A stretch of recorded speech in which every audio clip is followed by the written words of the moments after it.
नमस्कार दोस्तों, mutual fund के इस सीरीज में आप सभी का हार्दिक स्वागत है। आज के इस वीडियो में हम आपको बताएंगे कि अगर आप म्यूचुअल फंड में इन्वेस्ट करने जा रहे हैं तो सबसे पहली बात आपको एक सही एएमसी का चुनाव करना है। तो आज के इस वीडियो में हम बताएंगे कि एक सही एएमसी के चुनाव में आपको किन किन चीज़ों को ध्यान रखना है।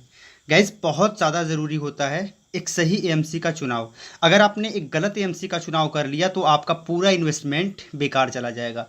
तो ये गाइज, आप पूरी वीडियो को ध्यान से देखिएगा। चलिए वीडियो को शुरू करते हैं।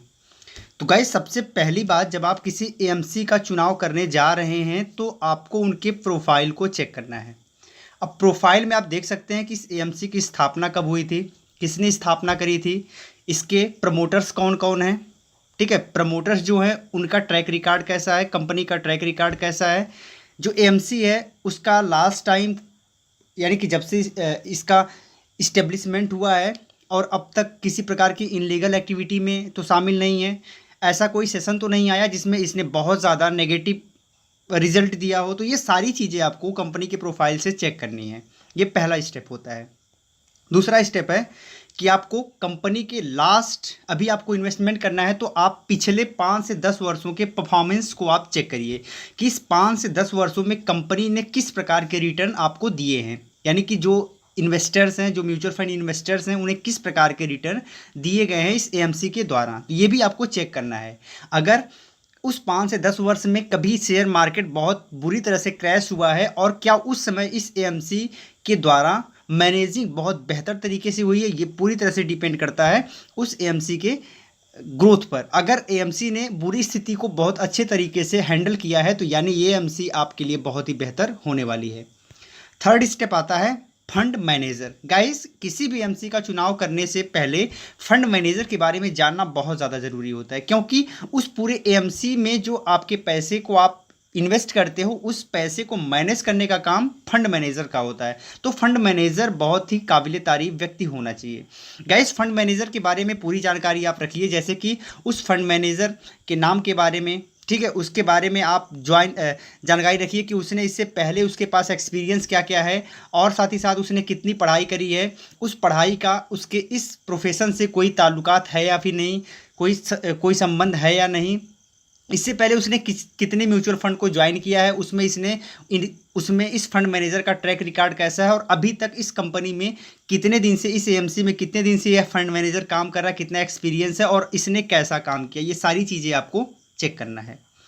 अगली बात, सर्विसेज एंड क्लाइंट सेटिस्फैक्शन। आप जिस एएमसी का चुनाव कर रहे हैं उसकी सर्विसेज कैसी है। आपको ऐसा तो नहीं कि कोई जानकारी चाहिए तो ये एएमसी आपको जानकारी उपलब्ध नहीं कराएगी, आपको बहुत ज़्यादा परेशानी होगी। ऐसा आप बिल्कुल चेक कर लीजिए कि इस कंपनी की सर्विसेज कैसी हैं और क्लाइंट जो इससे पहले के क्लाइंट हैं वो सेटिस्फाइड हैं या फिर नहीं, कैसा रिव्यू है, ये भी आपको चेक करना है।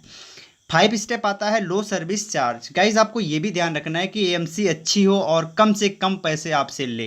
यानी कि जो आपका मैनेजमेंट एएमसी के द्वारा किया जाएगा, आपके फंड का मैनेजमेंट किया जाएगा, उसके लिए आपको बहुत कम चार्ज, नॉमिनल चार्ज देना पड़े। तो ये भी आपको याद रखना है, क्योंकि जितना कम आपको चार्ज देना पड़ेगा उतना ज़्यादा आपके पास प्रॉफिट आने के चांसेस बढ़ जाएंगे। अगला स्टेप और लास्ट स्टेप है शेयर होल्डिंग। गाइज, आपको बहुत ज़्यादा केयरफुल्ली देखना है कि जिस एएमसी का चुनाव कर रहे हैं एक्चुअल में उसकी शेयर होल्डिंग किन किन कंपनीज में है, यानी कि किन किन शेयर्स में वो आपके पैसे को इन्वेस्ट करेगी।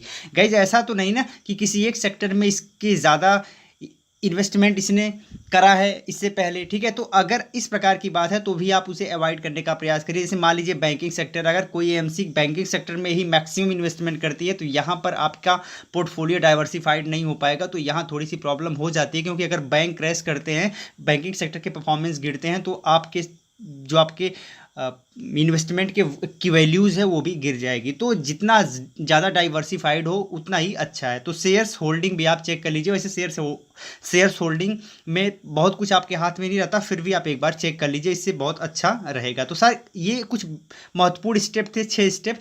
अगर आप इन 6 स्टेप को अच्छे तरीके से फॉलो कर लेते हैं तो गाइस फिक्स है कि आप एक अच्छे एमसी का चुनाव कर चुके होंगे और आप उसमें बेझिझक पैसे लगा सकते हैं। आगे हम और भी आपको जानकारी देते रहेंगे। गाइज, इस प्रकार से आप देख सकते हैं कि ये हमारी म्यूचुअल फंड की सीरीज है जिसमें आपको पूरी तरह से एक अच्छा म्यूचुअल फंड इन्वेस्टर बनाने का हम प्रयास करेंगे। कोई भी वीडियो मिस मत करिएगा।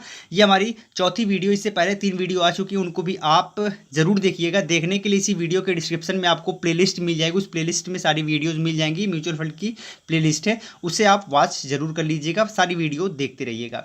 गाइस, एक बार भी समझ में नहीं आए तो 2 बार 3 बार भी आप वीडियो को देख सकते हैं। और वीडियो को शेयर करना भी बिल्कुल मत भूलिएगा, क्योंकि शेयर करने से और भी लोगों को इसका फ़ायदा हो पाएगा। फिर मिलते हैं अगले दिन कुछ नई जानकारी के साथ। तब तक के लिए बहुत बहुत धन्यवाद। जय हिंद।